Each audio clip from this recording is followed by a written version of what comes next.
Hello everyone, hope all of you are doing well. In today's session, we are going to start our journey for Block 3 Romantic Criticism from your Literary Criticism and Theory, that is your MEG 5 paper. Now, the first important question that is important for your essay type question perspective is Preface to Lyrical Ballads. Now do watch the video till the end because in this session we'll entirely cover the topic which is your preface to lyrical ballads, and do consider to check out the links which I have pinned in the description. Those are some beautiful videos which you'll definitely like. Now without any further ado, let's get started. So the Lyrical Ballads was a collection of poems by William Wordsworth and Samuel Taylor Coleridge. Now both of them were friends, and this particular work was first published in 1798 with a short foreword. Now when I say short foreword, it means that prior to this work, that means before this work, a small write-up was written.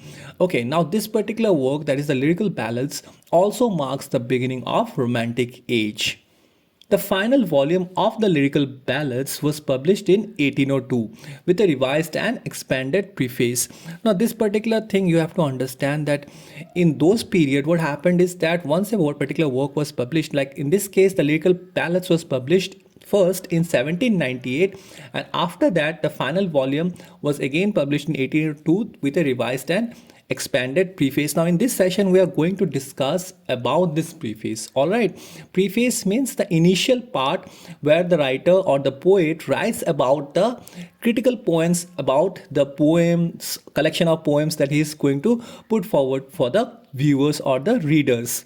Now, the preface is a critical statement by William Wordsworth, who wanted to free poetry from an artificial style of writing and bring it nearer to life to the common people. So the preface is broadly divided into 4 parts. Let us see what are they before we discuss them one by one. So the number 1 is what is poetry, number 2 is characteristics of a poet, number 3 is value of poetry, and followed by the final one, that is poetic diction.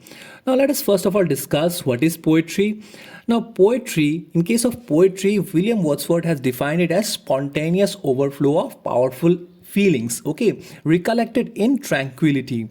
Now spontaneous expression is a must. Without any expression or feelings, composition of poetry is impossible for a person. Now emotions or powerful feelings are the raw materials needed to create a poem.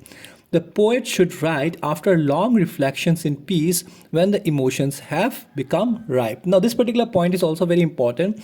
When a particular poet is composing something, it should not be instantaneous. Okay, like he has just observed something and he starts writing about it. No, he should take time to reflect it in his own self and find the right words in peace and then create it, and then the result will be much more valuable. Let us discuss now the following point, that is characteristics of a good poet. A good poet is exceptionally sensitive. Alright, this is a very important point. He has a more comprehensive soul than other human beings that allow him to feel and empathize deeply. Now you might have seen all the poets, like right from the old ages to the medieval ages, even in the modern times, these people are very sensitive people, and also they do understand the human nature because they briefly study it. Okay, so a good poet is a man speaking to man. A good poet can uplift and enlighten other human beings. Every great poet is a teacher. Now, I remember learning in school when I used to read good poems and get inspired by it. I believe most of you were doing that at the same time, and this makes us believe that the poets in itself are great teachers, because through their poems they used to deliver a moral message or a message which will be used in your lifetime. A good poet has extraordinary strong imagination, and without imagination, of course, a poet's creativity cannot be unraveled. Now let us discuss the third point from the preface given by William Wordsworth, that is value of poetry. Now the universal function of poetry is to make readers sensitive and humane. Alright, so this is a very important point. When you read good poetry, what happens is that it arouses a feel of sensitivity in us and it makes us more close to humanity. But of course, it has to be a good piece of poetry. Now, poetry does not merely provide pleasure, but teaches moral and philosophical values to readers. And now, as I've mentioned in the previous point as well, where I was talking about characteristics of a poet, poets are supposed to be good teachers, okay, and their teachings are expressed by the medium of their work, that is the poems. All right, so poetry can redefine, it can refine and regenerate mankind. It has that capability in itself. Poetry is the fruit and flower of human knowledge. And obviously, poetry is the image of man and nature. Now, this is quite vital because poetry in itself reflects a lot of qualities of human nature and in nature itself. Now, William Wordsworth believed that every poet has the social responsibility of strengthening and promoting human culture through his poetry. Now, this is a very beautiful thought that William Wordsworth cultured. However, I don't believe that most of the modern poets share the same. But still, we have to give credit to this particular poem that this responsibility is vested upon the poets to educate the humanity, the human race, about peace, about nature, about the good qualities. So the final point of this particular preface is poetic diction or language. Now here Wordsworth criticized neoclassical writers such as Dryden and Pope for using artificial poetic language. Now, what he believed was that figures of speech should be organic to the poem.